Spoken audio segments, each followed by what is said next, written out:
नमस्कार, मी हर्षाली हितगुजे. आपल्या खास कार्यक्रमात आपल्या सर्वांचं स्वागत. या कार्यक्रमात आपण विविध आजार आणि त्यावरील उपचार याबद्दल चर्चा करत असतो आणि तज्ञांचं मार्गदर्शन देखील घेत असतो. आणि आजचा आपला जो विषय आहे तो म्हणजे फक्त 72 तास हास्य फुलवू खास आधुनिक दंत प्रत्यारोपण चिकित्सा. आणि यावर मार्गदर्शन करण्यासाठी आपल्यासोबत आपल्या स्टुडिओमध्ये आलेले आहेत डॉक्टर लक्ष्मण माळकुंजे. डॉक्टर, स्वागत आहे तुमचं. नमस्कार.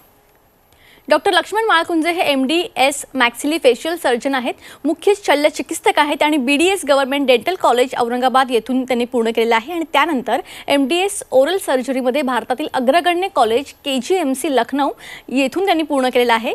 यासोबतच post graduate diploma in immediate loading implants Jaipur व जर्मनीमध्ये यांच्या संयुक्त विद्यमाने त्यांनी पूर्ण केलेलं आहे. सध्या ते पुणे या ठिकाणी कार्यरत आहेत आणि भारतात खूप साऱ्या ठिकाणी ते पेशंट करण्यासाठी व समुपदेशनासाठी ते ज्या विषयात पारंगत आहेत त्यासाठी भेट देतात. डॉक्टरांनी 200हून अधिक पेशंटना अगदी 3 दिवसात म्हणजे 72 तासात त्यांना संपूर्ण दात परत देऊन त्यांचं हसू आणि त्यांची जेवणाची प्रक्रिया सुलभ केलेली आहे. असे महाराष्ट्र रत्न पुरस्कार प्राप्त डॉक्टर लक्ष्मण माळकुंजे यांच्यासोबत आपण चर्चा करूयात आणि सरांकडून मार्गदर्शन घेऊयात. तर सर, सगळ्यात सुरुवातीचा माझा प्रश्न असा आहे की तुमच्या डिग्रीबद्दल तुम्ही काय सांगाल आणि नेमकं तुम्ही कशा पद्धतीने कोणत्या ट्रीटमेंट करता याविषयी सुरुवातीला सांगा. तुम्ही सांगितल्याप्रमाणे मी पहिल्यांदा BDS केलं, म्हणजे मी दंतवैद्यकशास्त्राची पदवी घेतली, ज्याच्यामध्ये आम्हाला पेशंटच्या तोंडातले दात किंवा बाकीचे अवयव याच्यावर ट्रीटमेंट काय असते हे करायला शिकवलं जातं. त्यानंतर पदव्युत्तर शिक्षण मी MDS जे आहे ओरल सर्जरीमध्ये केलं. जसं की आमची BDS नंतर 9 ब्रँचेस आहेत MDSच्या, त्यातली ओरल सर्जरी ही ब्रँच मी निवडली आणि त्यामध्ये मी ते पदव्युत्तर शिक्षण कंप्लीट केलं.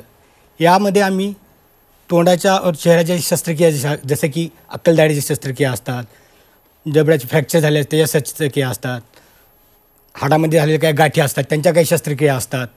तसेच जे काही आजार ओरल कॅन्सर हे जे काही आजार तोंड आणि चेहऱ्याशी रिलेटेड आहेत त्या सर्वांवर आम्ही उपचार करतो. तसेच एखाद्यांना दातच नाही आहेत, मुळासकट दात पडलेले आहेत, तर अशा पेशंटमध्ये आम्ही दंतरोपण म्हणजे इम्प्लांट टाकतो व त्यांना नवीन दात बसवतो. त्यामध्येही मी आधुनिक पद्धतीने म्हणजे की फक्त 72 तासामध्ये जे इम्प्लांट बसवून त्यांना पेशंटला चावण्यायोग्य दात देतो, त्याच्यामध्ये मी पोस्ट ग्रॅज्युएशन डिप्लोमा केलेला आहे. ओके. आणि मग चेहऱ्याच्या सर्व सर्जरी तुम्ही करता आणि पेशंटला 72 तासात तुम्ही दात बसवता, नेमकं हे तंत्रज्ञान काय आहे? जसं की एखाद्या पेशंटला जर दात नसतो, मुळासकट म्हणजे दात पडलेला असेल, तर आपण काय करतो की त्याच्यामध्ये आपण त्यांना इम्प्लांट म्हणजे एक टायटॅनियमचा स्क्रू हाडामध्ये टाकतो. तर तो जेव्हा तो एक जुळतो हाडाला, त्यानंतर आपण त्यावर दात देतो. ओके. मी 72 तासामध्ये जी पद्धत आहे यामध्ये काय करतो की आपल्या शरीरामध्ये कॉर्टिकल बोन और बेझल बोन असं एक हाड असतं जे की कधीही रिझॉल्व होत नाही किंवा ते घाळ होत नाही.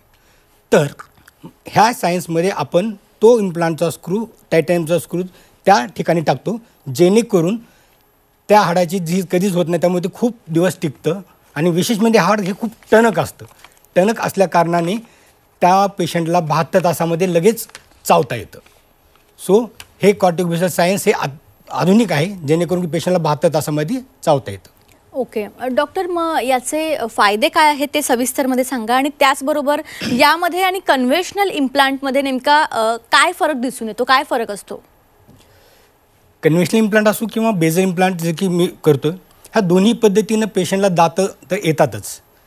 फक्त फरक असा आहे, कन्व्हेन्शनल इम्प्लांटामध्ये आपल्याला हाडाची साईज ही आहे परिपक्व पाहिजे असते, म्हणजे पूर्ण हाड त्याला अवेलेबल असलेलं पाहिजे. आणि कन्व्हेन्शनल इम्प्लांटमध्ये आपल्याला काही चिकित्सा म्हणजे शल्य चिकित्सा करावं होतं तोंडामध्ये, जसं की फ्लॅप रिट्रॅक्ट करणं, हिरड्याची सर्जरी करणं, परत इम्प्लांट टाकणं आणि एक 3 ते 4 महिने वाट पाहणे आणि त्यानंतर मग त्यावर दात बसवणे. पण कॉर्टिकोवेस्क्युलर इम्प्लांटॉलॉजीमध्ये आपण कुठल्याही प्रकारची चिरफाड वगैरे करत नाही आहेत, कुठलीही टाकीत देत नाही आहेत. जस्ट आपण इम्प्लांट प्लेस करतो चांगल्या टणक हाडामध्ये आणि पेशंटला चावण्यासाठी 72 तासामध्ये दात देतो. यामुळे होतं काय, पेशंटला फिजिकल ट्रॉमा कमी होतो. फिजिकल ट्रॉमा म्हणजे कसा की आपण कुठलीही त्यांना चिरफाड सर्जरी करत नाहीत किंवा कुठलीही बोन ग्राफ्ट करत नाहीत किंवा सायनस लिफ्ट अशा वेगवेगळ्या सर्जरी करत नाहीत. फक्त आपण त्यांना without any flap surgery directly implant place करतो. त्यामुळे त्यांना फिजिकल ट्रॉमा कमी होतो.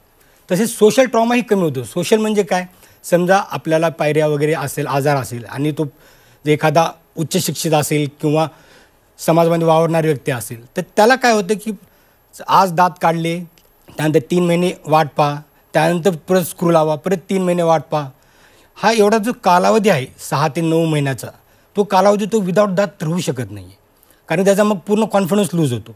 त्यासाठी ही एक प्रणाली खूप चांगली आहे, ज्यामध्ये काय होतं की आपण पहिल्या दिवशीच पेशंटला दात काढल्या इम्प्लांट टाकतो आणि तिसऱ्या दिवशी त्याला हसण्याजोगे आणि खाण्याजोगे सर्व दात देतो. त्यामुळे त्याचा सोशल ट्रॉमाही कमी होतो.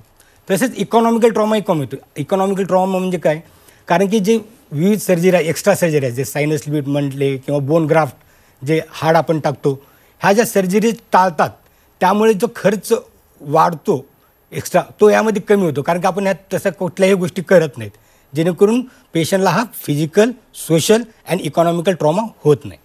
ओके. डॉक्टर, समजा एखाद्याचं वय जास्त असेल, म्हणजे 80-90 असेल, आणि त्याचबरोबर त्यांना हायपरटेन्शन किंवा इतर काही मेडिकल आजार असतील, डायबिटीज असेल, तर अशा व्यक्तींसाठी हे शक्य आहे का? हा खूप चांगला प्रश्न आहे. मी तर जेव्हा समुपदेशनाला जात असतो तेव्हा तिथल्या प्रत्येक विद्यार्थ्यांना हे सांगत असतो, ज्या पेशंटमध्ये आपण दात काढू शकतो त्या पेशंटमध्ये आपण इम्प्लांट करू शकतो.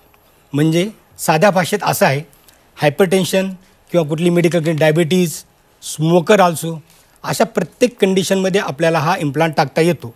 फक्त यात एकच काळजी आहे की त्या पेशंट आहे तो मेडिकल ट्रीटमेंटच्या अंडर असलेला पाहिजे. तसेच जसे की पायरिया हा आजार असा असतो की या पायरिया आजारामध्ये तोंडामध्ये खूप सारे जंतू त्यावेळेस प्रेझेंट असतात आणि त्यावेळेस कन्व्हेन्शनल इम्प्लांट आपण लगेच करू शकत नाहीत. का? कारण की तिथं असणारी ती घाण तोंडामधली. पण हा इम्प्लांट जो आहे हा खूप स्मूथ सरफेस असतो, त्यामुळे ह्याला इन्फेक्शन होण्याचे चान्स कमी असतात. त्यामुळे काय होतं की अशा कंडिशनमध्ये आपण दात काढून लगेच ते इम्प्लांट प्लेस करू शकतो आणि त्याच्यावर 3 दिवसामध्ये दात देऊ शकतो. त्यामुळे ह्या सायन्सचा सर्वात जास्त फायदा आहे की कुठलीही मेडिकल कंडिशन ह्याला कॉन्ट्राइंडिकेशन नाही आहे. उलट अशा पेशंटना हे खूप लाभदायक सायन्स आहे. ओके. आणि डॉक्टर, तुमची ही 3 दिवसाची जी प्रोसिजर आहे, तुम्ही जी सांगितली, ती थोडक्यात काय आहे, सविस्तरमध्ये सांगू शकाल? ही जी पद्धत आहे यामध्ये फक्त डॉक्टरकडे येण्याचा कालावधी हा 72 तास असतो. तेही कंटिन्यू 72 तास थांबायचं नाही. पहिल्या दिवशी पेशंटला बोलवलं जातं, भूल दिली जाते, भूल दिल्यानंतर इम्प्लांट टाकले जातात. ह्या टोटल कालावधीला 2 ते 3 तास लागतात. त्यानंतर पेशंट घरी जातो. दुसऱ्या दिवशी पेशंट येतो, त्याच्यानंतर त्याचं मेटल फ्रेमवर्क फिटिंग बघितलं जातं की बरोबर आहे का नाही. त्यानंतर त्याचं जॉ रिलेशन, म्हणजे वरचे दात आणि खालचे दात किती हाईट वगैरे पाहिजे, साईज काय पाहिजे, हे डिसाईड केलं जातं आणि मग तो साचा लॅबला पाठवला जातो. लॅबमध्ये गेल्यानंतर त्या ठिकाणी तो साचा पूर्णपणे बनल्यानंतर तिसऱ्या दिवशी आल्यानंतर पेशंटला फक्त लावतो. म्हणजे पहिल्या दिवशी 2 ते 3 तास, दुसऱ्या दिवशी अर्धा तास आणि तिसऱ्या दिवशी 15 मिनटं एवढाच कालावधी लागतो. आणि सर्वात मोठा फायदा ह्याचा असा आहे की यामध्ये आपण फक्त डेंटल चेअरमध्ये बसून साधी भूल देऊन पेशंटची सर्जरी करू शकतो. ना की पेशंटला ॲडमिट होण्याची गरज आहे किंवा अंडर GA वगैरे कुठली मोठी प्रोसिजर नाही आहे. पेशंट घरी जाऊ शकतो आणि वापस येऊ शकतो. त्याला ॲडमिट होण्याचीसुद्धा गरज नाही आहे. नक्कीच सर, तुम्ही या प्रोसेसबद्दल खूप सविस्तरमध्ये सांगितलेलं आहे. पण म्हणतात ना, प्रत्येक गोष्टीचे काहीतरी साईड इफेक्ट्स असतात, तसे याचे काही दुष्परिणाम तर नाहीत ना? किंवा मग यासाठी आपण नेमकी कोणती काळजी घ्यायला हवी? हाही खूप चांगला प्रश्न आहे. कुठलंही सायन्स किंवा कुठलाही डॉक्टर आपल्या पेशंटला ट्रीटमेंट करताना त्याला सर्व काही गोष्टी सांगतो की त्याचे काय फायदे आहेत, काय नुकसान आहेत. ह्या सायन्समध्ये असा कुठलंही नुकसान नाही आहे. उलट याचे फायदेच आहेत. जसे की तुम्हाला मी ऑलरेडी सांगितलं की पेशंट बरोबर 72 तासानंतर जेवायला आणि समाजात वावरायला मोकळा जातो. पण यामध्ये काही काळजी घ्यायची असते. त्यामध्ये सर्वात पहिल्यांदा हा जो पेशंट आहे, एकदा हा पेशंट केल्यानंतर कमीत कमी तो पेशंट 3 महिने डॉक्टरांना फॉलोअप दिला पाहिजे. फॉलोअप म्हणजे काय? कारण की हे इम्प्लांट जे असतात जर 7 दिवसांनी चेक केले तर समजतं की कुठेतरी काही गडबड झाली असेल तर आधी समजतं. जर पेशंट समजा आज ट्रीटमेंट केलेले आहे आणि डायरेक्टली 6-7 महिन्यांजवळ त्रास होईल तेव्हाच आला तर मग ते चुकीचं आहे. त्यासाठी डॉक्टरना वेळोवेळी भेटणं हे खूप महत्त्वाचं आहे. आणि जेव्हा पेशंटची सर्जरी आम्ही करतो त्यानंतर आम्ही पेशंटला काही गोष्टी समजून सांगतो. काही इन्स्ट्रक्शन्स असतात पोस्ट ऑपरेटिव्ह, जसं की स्वच्छता राखा, वॉटर फ्लॉसर यूज करा. आणि नॅचरल दात असो किंवा इम्प्लांटचे दात असो, कुठल्याही पद्धतीमध्ये तुम्हाला ती स्वच्छता राखावीच लागणार आहे. ती स्वच्छता राखणं खूप महत्त्वाचं असतं. त्यानंतर कडक पदार्थ खाणं. कडक पदार्थ म्हणजे काय? जसं की सुपारी काही लोक काय करतात, म्हणजे काही पेशंट असे असतात की सर आम्ही सुपारी सोडू शकत नाही, मग आम्हाला ही ट्रीटमेंट करायचीच आहे. मी सरळ त्या पेशंटला सांगतो की जेव्हा तुमच्याकडून ते असे पदार्थ खाण्याची इच्छा तुमची बंद होईल तेव्हाच तुम्ही ह्या ट्रीटमेंटला या. तर ह्या काही काळजीच्या गोष्टी आहेत, याचे काही दुष्परिणाम वगैरे काही नाही, उलट हा पेशंटला फायदाच आहे. नक्कीच सर. आणि सगळ्यात महत्त्वाचं म्हणजे हे जे नवीन तंत्रज्ञान आहे त्याबद्दल आपल्या प्रेक्षकांना सविस्तरमध्ये सांगा. जसं की मी तुम्हाला सांगितलेलं आहे की हे तंत्रज्ञान हे काही नवीन नाही आहे, हे तंत्रज्ञान खूप जुनं आहे. फक्त हे जे लँग्वेज वेगळ्या होत्या, जसे इटली, फ्रेंच ह्या भाषेमध्ये होत्या, तिकडून आपल्याकडे पोहोचण्याला ते इंग्लिश भाषेमध्ये पोहोचण्यासाठी वेळ लागला. पण जगातला सर्वात पहिला इम्प्लांट हाच होता, basal implant, cortical implant, smooth surface implant. त्यामुळे हे काही जुनं सायन्स नाही आहे, हे आत्ताचं सायन्स आहे, हे जुनं नाही आहे. Okay okay. आणि डॉक्टर, कोरोना काळात म्युकरमायकोसिस या आजारामुळे बरेच रुग्णांना जबड्याचे परत दात काढावे लागले. तर हे जे रुग्ण असतात ते फिक्स दात बसवू शकतात का कायमस्वरूपी? कोरोना काळाच्या नंतर हा म्युकरमायकोसिस नावाचा आजार खूप एकदम फैलावला अचानकच. आधी आम्हाला वर्षातून हे 2 ते 3 पेशंट भेटायचे, आणि कोरोना काळानंतर हा म्युकरमायकोसिस आजार म्हणजे काय की ब्लॅक फंगस, म्हणजे जबड्यामध्ये ब्लॅक फंगस झाल्यानंतर तो पूर्ण जबडा काढावा लागायचा. असे दिवसाला 5-6 पेशंट आम्ही बघायचो या कोरोना काळामध्ये. तर अशा पेशंटमध्ये काय केलं जायचं की पूर्ण वरचा जबडा किंवा खालचा जबडा, ते खालचा फक्त बोन एवढाच शिल्लक राहायचा आणि वरचा पूर्ण जबडा काढावा लागायचा. तर त्यांच्यासाठी हे सायन्स खूपच बेस्ट आहे, कारण की हे खराब जे हाड झालं ना, त्याच्यानंतर जिथे कुठं बोन अवेलेबल आहे त्या ठिकाणी जेव्हा हे बेझल इम्प्लांट आम्ही टाकतो, त्याच्यामध्ये ऑलरेडी हा पेशंट कोरोनामुळे ॲडमिट असतो, त्यानंतर म्युकरमायकोसिसच्या सर्जरीसाठी ॲडमिट होतो. परत जर ह्याला इम्प्लांटसाठी परत ॲडमिट करायचं म्हणलं तर पेशंट म्हणतो की मला दातही नको आणि काहीही नको, मला सर्जरी पण नको. पण ह्या बेझल इम्प्लांटॉलॉजीमध्ये आम्ही काय केलं की पेशंटला कुठल्याही प्रकारचं ॲडमिशन नाही, त्याला चेअरवरच बसून सिम्पलप्रमाणे जे अवेलेबल आड आहे त्याच्यामध्ये ते आम्ही स्क्रू टाकतो आणि त्याच्यावर त्याला प्रोस्थेसिस देतो. त्यामुळे त्यासाठी हे जीवनदान ठरलेलं आहे. आणि ह्याच पद्धतीनं आम्ही कितीतरी पेशंटला जीवदान दिलेलं आहे. का? कारण की त्यांच्याकडं काही आशाच नव्हती. त्यामुळे हे सायन्स त्यांच्यासाठी खूप आशादायी होतं आणि लाभदायक आहे. आजही आम्ही म्युकरमायकोसिसचे खूप सारे पेशंट डेली बेसिसवर ऑपरेट करतात. ओके. आणि डॉक्टर, 72 तासामध्ये हे सगळं क्युअर होतं, बरोबर आहे, पण याचे आणखी काय फायदे आहेत सविस्तरमध्ये आपल्या प्रेक्षकांना सांगा.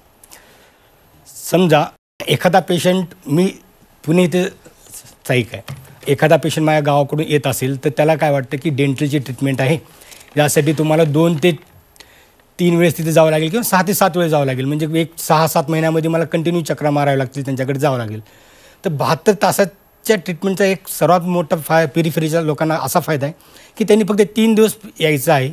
पहिल्या दिवस सर्जरी, दुसऱ्या दिवशी माप, तिसऱ्या दिवशी फायनल, अशा पद्धतीनं आपण त्यांना ट्रीटमेंट देऊ शकतो. म्हणून जेणेकरून काय होईल की त्या पेशंटला एकदा आलं की परत यायची गरज पडणार नाही, परत फक्त फॉलोअपला यायचं आहे, सारख्या चक्रा मारायची गरज नाही. त्यामुळे त्याचं आर्थिक नुकसान कमी होतं, त्याला यायचा जायचा जो कालावधी आहे, जो त्याचे वेळ आहे, तोही म्हणजे पूर्ण कमी होतो. तसेच आजकाल तुम्हाला माहिती असेल की मेडिकल टुरिझम, म्हणजे बाहेरच्या देशातून महागड्या तिकडं ट्रीटमेंट कॉस्ट असल्यामुळे तिकडचे काही लोक जे ते ट्रीटमेंटसाठी इकडे येतात भारतामध्ये. मग तेही काय करतात की त्यांना येऊन लगेच जायचं असतं. मग त्यांच्यासाठी सुद्धा हे खूप मोठं वरदान आहे. का? कारण की ह्या डॉक्टरकडे गेल्यानंतर ते सर्जरी करून आपल्याला 3 दिवसांचा दात बसून घरी पाठवून देतात, ना की त्यांना त्या ठिकाणी 7-8 दिवस टाके काढण्यासाठी किंवा परत फॉलोअप किंवा सगळे हे घेण्यासाठी थांबावं लागत नाही. त्यामुळे मेडिकल टुरिझमसाठी हे खूप चांगला प्रणाली आहे की 72 तासामध्ये आपण पेशंटला देऊ शकतो. ओके. आणि डॉक्टर, हे सर्व जर टाळायचंच असेल तर आपण काय करू शकतो? हा खूप चांगला प्रश्न. कारण की डेंटल इम्प्लांट केले आणि दात बसवले यानंतर मी खूप सुखी झालो किंवा हे काही आता झालं म्हणजे सर्व काही संपलं असं काही नाही आहे. हे टाळणं म्हणजे काय की आपले दातांची निगा राखणं. दातांची निगा कधीपासून राखावी तर लहानपणापासूनच. जेव्हा आपल्याला पहिला दात येतो ना तेव्हापासूनच आपण दाताची निगा राखली पाहिजे. म्हणजे वयाच्या 6 महिन्यापासून जेव्हा आपल्याला दात येतो तर आपल्या बालकाला आपण दंतवैद्यकाला दाखवलं पाहिजे. दंतवैद्य काय करतो की वेळोवेळी जर 6 महिने तपासणी करतो, दात कुठला किडला असेल तर लगेच त्याच्यामध्ये फिलिंग वगैरे करतो आणि मग त्याचं कीड पुढे वाढत नाही किंवा ते कीड दात रूट कॅनल जात नाही किंवा ते पूर्ण काढण्यासाठी जात नाही. म्हणजे काय होतं की दाताची जी ट्रीटमेंट आहे ते अलीकडे थांबले जाते आणि तेच नॅचरल दात आपण आयुष्यभर वाचवतो. अशाच प्रकारे कुणाला दात साफ करून जर 2 वर्षामध्ये दात साफ केले पाहिजेत. ह्या गोष्टी आहेत की ज्याच्याकरून आपण दात पडण्याच्या म्हणजे दात जे लॉस होणार आहेत ते टाळू शकतो. कारण की दात लॉस झाल्यानंतर दुसरा पर्याय नाही, कारण दात आपल्याला फक्त 2 वेळेस येतात, एक दुधाचे दात आणि पक्के दात. त्यामुळे पक्के दात वाचवण्यासाठी जे काही करता येईल हे दंतवैद्यकाला वेळोवेळी दाखवून आपण केलं पाहिजे. पण ह्या सर्वाआधी आपण काय केलं पाहिजे हे पण खूप महत्त्वाचं आहे. का? समजा आपण जर सकाळी आणि रात्री झोपण्याच्या आधी ब्रश केला आणि गुळण्या केला प्रत्येक जेवणानंतर, तर आपल्याला दाताचा कुठलाही आजार होत नाही आणि आपला दात कधीही पडू शकत नाही किंवा त्याला कीड लागून तो परत काढण्याची गरज पडू शकत नाही. त्यामुळं दाताची स्वच्छता आणि दंतवैद्यकाला दाखवून प्रत्येक वेळी दाखवणं, यामुळे काय होईल की आपले दात लॉस होणार नाहीत आणि तुम्हाला ह्या डेंटल इम्प्लांटकडे येण्याची गरजच पडणार नाही. ओके. तर डॉक्टर लक्ष्मण माळकुंजे यांच्यासोबत आमची ही जी चर्चा आहे ती अशीच चालू राहील. इथे आपण एक छोटासा ब्रेक घेऊया, लगेच परत येऊया. ब्रेकनंतर आपल्या सर्वांचं पुन्हा एकदा स्वागत. आधुनिक दंत प्रत्यारोपण चिकित्सा काय आहे यावर मार्गदर्शन आपण घेत होतो. आपल्यासोबत आहे डॉक्टर लक्ष्मण माळकुंजे. पुन्हा एकदा विषयाला सुरुवात करूयात. तर सर, बरेच वेळा कवळीचे रुग्ण पाहिलेले आहेत, तर त्यामध्ये आणि जे तुम्ही सांगितलं यामध्ये नेमका काय फरक असतो? कवळीचे रुग्ण म्हणजे आणि कवळी म्हणजे पूर्ण दातामध्ये आपण जे कवळी बसवतो टीवाली, आणि हे पूर्ण दातामध्ये फिक्स दात बसवतो. कवळी म्हणजे काय की ते आपल्याला रोज रात्री झोपताना काढावे लागते आणि ते आपल्याला काढून पाण्यामध्ये भिजवून ठेवावे लागते आणि परत सकाळी घालावं लागते. म्हणजे काय होतं की पेशंटला रोज रात्री ते काढून ठेवणं आणि परत घालणं असे खूप साऱ्या गोष्टीचा त्रास होतो. दुसरी गोष्ट काय, कवळी ही जेव्हा आपण चावतो ते कधी हलत असते थोडी बहुत तरी, त्यामुळे त्याला जे चर्वणक्रिया आहे म्हणजे चावण्याची जी प्रक्रिया आहे ते अन्न खूप एकदम मऊ होऊ शकत नाही आणि कडक अन्न पण त्याला जास्त खाता येत नाही, कारण की ते हलत असते. आणि जर ते टणक अन्न खायतच असतील तर मग काय होतं की कवळी हालायला लागते एक, किंवा जे हाड आहे ज्याच्यावर आपण कवळी ठेवलेली आहे ते हाड हळूहळू झिजायला लागतं.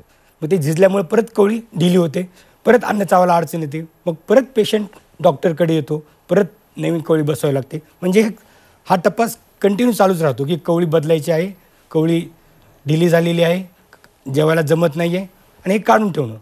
तुम्ही कधी कधी न्यूजमध्ये ऐकलं असेल की कुणीतरी दाताची छोटीशी कवळी होती ती गिळली, कारण की ती काढघाल करायची होती. त्यामुळं ते कधी कधी असा ॲक्सिडेंटल ट्रॉमा होऊन ते गिळू पण शकतात, जे की आपल्याला चांगली गोष्ट नाही, कारण परत पोटाचे ऑपरेशन वगैरे काही करावं लागतं त्यामध्ये.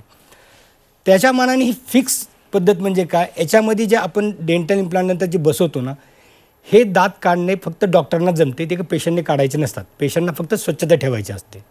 त्यामुळं जो काढघाल करायचा जो त्रास आहे किंवा हाड झीज होण्याचा जो त्रास आहे हा कमी होतो. उलट याच्यामध्ये जेव्हा आपण चर्वण करतो ह्या फिक्स दातामुळे, तर याच्यामध्ये काय होतं की तो पेशंट जेवढ्या वेळेस व्यवस्थित अन्न चावतो तेवढ्या वेळेस त्याचं हाड आणखीन चांगलं टणक बनतं, कारण की त्या हाडाला काहीतरी काम भेटतं. जेव्हा हाडाला काम भेटत नाही तर त्याची डिस्यूज ॲट्रॉफी होती. तर तसं न होता याच्यामध्ये काय होतं की आणखीन टणक हाड बनतं. त्यामुळे मला वाटतं की कवळी आणि पक्के दात यातला फरक तुम्हाला कळाला असेल. नक्कीच नक्कीच सर. जाता जाता आमच्या दर्शकांना तुम्हाला काही मेसेज द्यायचा आहे का? As a dentist, as a oral surgeon और ॲज अ इम्प्लांटॉलॉजिस्ट, मला असं वाटतं की कुठलाही व्यक्ती या पृथ्वीतलावर विदाऊट दाताचा राहू नये. कारण की आजकाल खूप सारे आजार आहेत, म्युकरमायकोसिस, पायरिया म्हणजे पेरिओडोंटायटिस, अशा खूप सारे आजार आहेत ज्यांच्यामुळे की दात जातात. पण लक्षात ठेवा, जर आपल्याला दात नसतील चावण्यासाठी तर फक्त असं नाही होत की आपली भूक भागत नाही, असं नाही आहे. तर त्याच्यामुळं तुमच्या पोटाचे विकार, तुमच्या शरीरावर इतर काही आजार येतात, जसे हृदयाचे विकार पण होतात, मेंदूचे स्ट्रोक्स पण होतात. त्यामुळं चर्वणासाठी कधीही दात असलेच पाहिजेत. त्यासाठी आम्ही पुण्यामध्ये, पुणे सेंट्रलमध्ये आम्ही अशी फॅसिलिटी तयार केलेली आहे की कुठलाही पेशंट जर आमच्याकडे आला तर आम्ही त्याची राहण्याची वगैरे सोय करून त्या 3 दिवसामध्ये त्यांना पूर्णपणे ट्रीटमेंट करून त्याला चावण्यास योग्य असे दात देतो, जे मला खूप समाधान वाटते की मी एखाद्या पेशंटला त्याला चावण्यासाठी दाव दिलेले आहेत. त्यामुळे माझं हेच आव्हान असेल की जेव्हा केव्हा दात नसतील तर तुम्ही न थांबता तुमचे दात बसून घेतले पाहिजेत आणि तुमचं जेवणाची प्रक्रिया चालू केली पाहिजे. नक्कीच सर, तुम्ही या ठिकाणी आला, खूप चांगलं मार्गदर्शन आमच्या प्रेक्षकांना केलं, त्यासाठी तुमचे मनापासून धन्यवाद. थँक्यू. तर आधुनिक दंत प्रत्यारोपण चिकित्सा यावर अतिशय उत्कृष्ट असं मार्गदर्शन या ठिकाणी डॉक्टर लक्ष्मण माळकुंजे यांनी केलेलं आहे. तुम्हाला सुद्धा दाताच्या काही समस्या असतील तर तुम्हाला स्क्रीनवर जे कॉन्टॅक्ट नंबर दिसतात त्यावर कॉन्टॅक्ट करायला विसरू नका. कार्यक्रमात आता वेळ झाली इथेच थांबण्याची. ताज्या बातम्यांकरिता पाहत रहा झी 24 तास.